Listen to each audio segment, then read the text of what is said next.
ஊர் ஸ்டைலில் ஒரு டேஸ்டான வெண்டைக்காய் குழம்பு எப்படி பண்ணுறதுன்னு பார்க்கலாமா?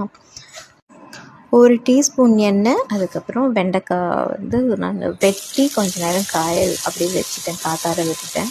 அப்போ குழம்புலாம் வராதுன்னு சொல்லி அதை வெட்டி போட்டுட்டு நல்லா எண்ணெயில் அப்படியே வதக்கி கொஞ்சம் இந்த ப்ரௌன் கலரில் வர வரைக்கும் வெயிட் பண்ணிவிட்டு எடுத்துடலாம். அப்புறம் அதே பேனில் ஒரு டீஸ்பூன் எண்ணெய் விட்டுட்டு ஸ்க்ரீனில் தெரிகிற இன்க்ரீடியன்ஸ் எல்லாம் போட்டு ரோஸ்ட் பண்ணி எடுத்துக்கணும். நான் வீடியோ எடுத்துட்டேன்னு நினச்சேன், ஆனால் எடுக்கலை. அதை நல்லா எடுத்து அரைச்சி வச்சுக்கணும்.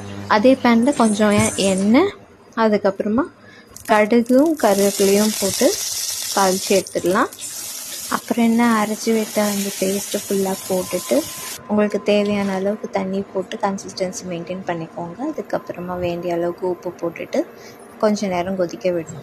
அப்புறம் வறுத்து எடுத்து அந்த வெண்டைக்காவை போட்டுட்டு கொஞ்சம் நேரம் கிளறி அது இன்னும் ஒரு 2 நிமிஷம், ஒரு 3 நிமிஷம் கொதிக்க விட்டுட்டு க்ளோஸ் பண்ணிடலாம். க்ளோஸ் பண்ணி ஒரு 2 மினிட்ஸ் கொதிக்க விடலாம். கொத்தமல்லி தூவி இறக்கினா குழம்பு ரெடி.